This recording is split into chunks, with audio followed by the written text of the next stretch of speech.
Mike Owens and Inside Fighting here, and I'm joined today by Nate the Train Landwehr, who's in the UFC and returns to the UFC next Saturday night, UFC 310 facing Doo Ho Choi. Nate, great to sit down and chat for the first time. How are things with you today? Oh yeah, man. Excited, man. 8 more days and I get to showcase what I can do to the world.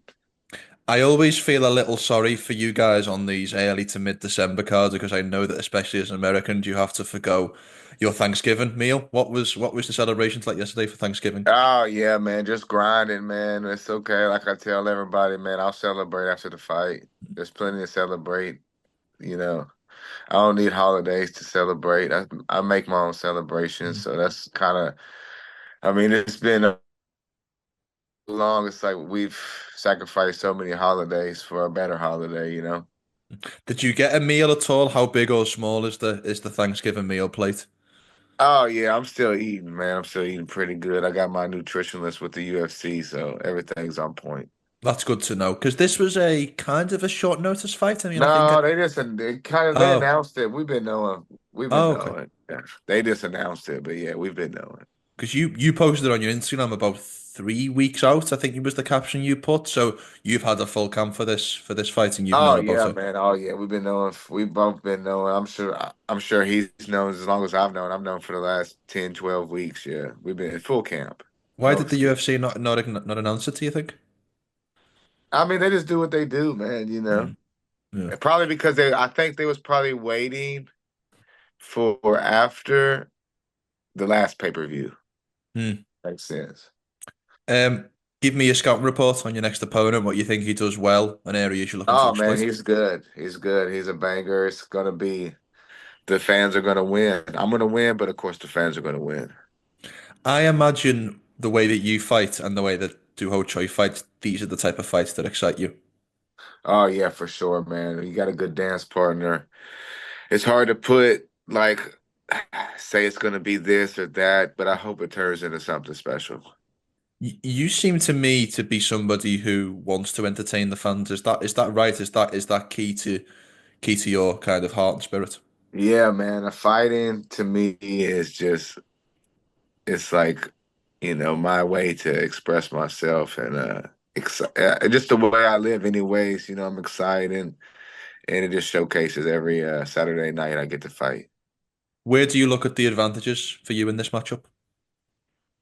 See, I mean, that's how I don't ever roll like that, dog. I don't roll with that side of the fence. Okay. I roll with man, I'm coming, he's coming, speed, power, all that.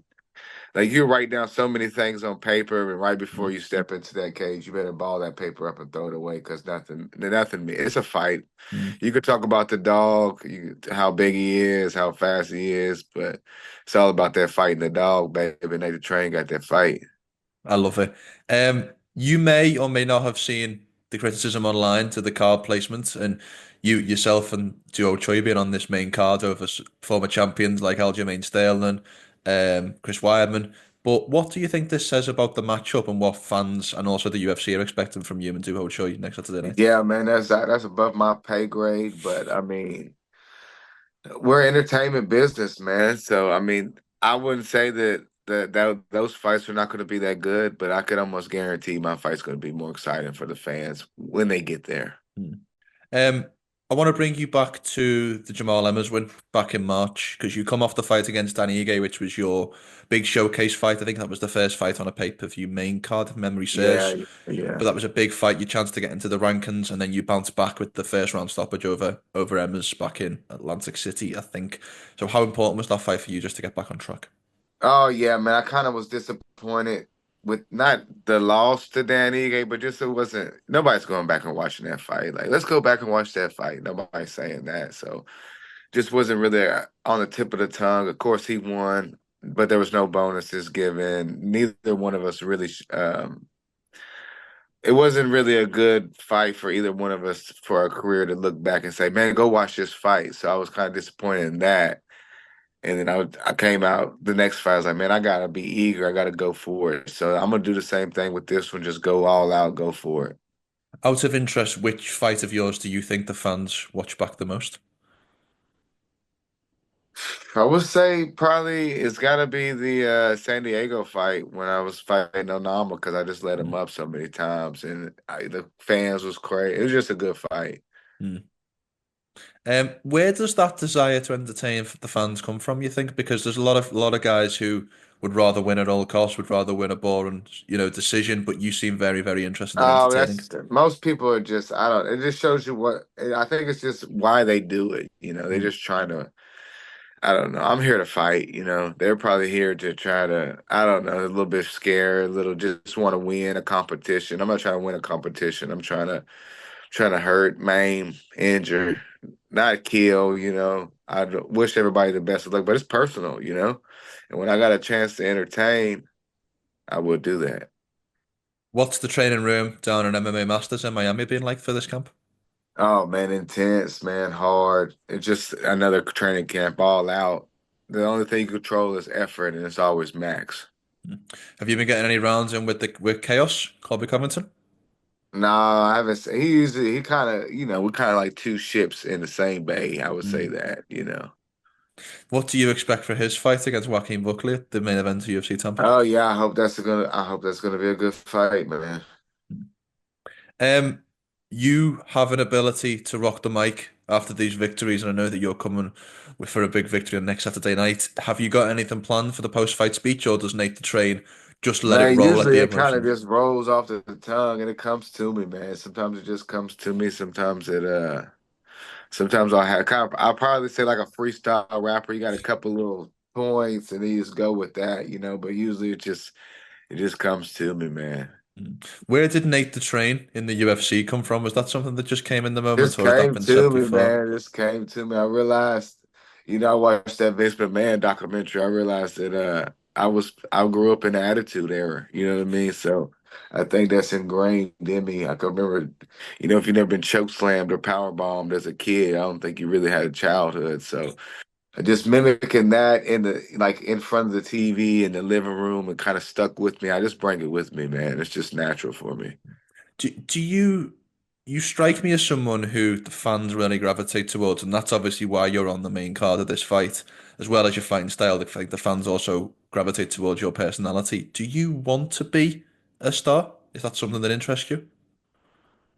I mean, I want the respect, right? I want Mm, the respect. I want the my pay to rise, but I do like the fact that I could fly underneath the radar when I do normal activities, mm, There's certain things about that notoriety that you got to kind of just can't who can you trust, when you're that famous, mm, You got to pay for everything. Maybe love's not real. Everything is kind of just bartered. Like I could go out and do things with my family, and maybe I get approached a little bit, but nothing like taking a dump in the bathroom. Somebody's outside the stall trying to get an autograph. So it's mm. like it's a catch-22. So I'm happy where I'm at, and of course I want everything. What's the strangest fan interaction that Nate the Trainer's ever had in it? Oh man, I've had so many, but the strangest ones was probably when I was over there in Russia because no, they didn't speak English, so it would just be Mm, a bunch of like gesturing and like pointing and just like that kind of thing. mm. I love it. Want to get your thoughts quickly before we wrap up on the champion, Ilia Topuria. He's obviously coming off that huge win against Max Holloway at UFC 308. Just your reaction to that fight and did anything He's about that good, surprise you? man. He's good. I think his speed is his best thing. He's so fast and he believes in himself. I mean, everybody has to, but he's young, he's hungry, and everything I've seen, he's putting all the money back into himself. So it's like he's investing well into, I mean, he has a dope ass gym at his house that's millions of dollars. So that's cool.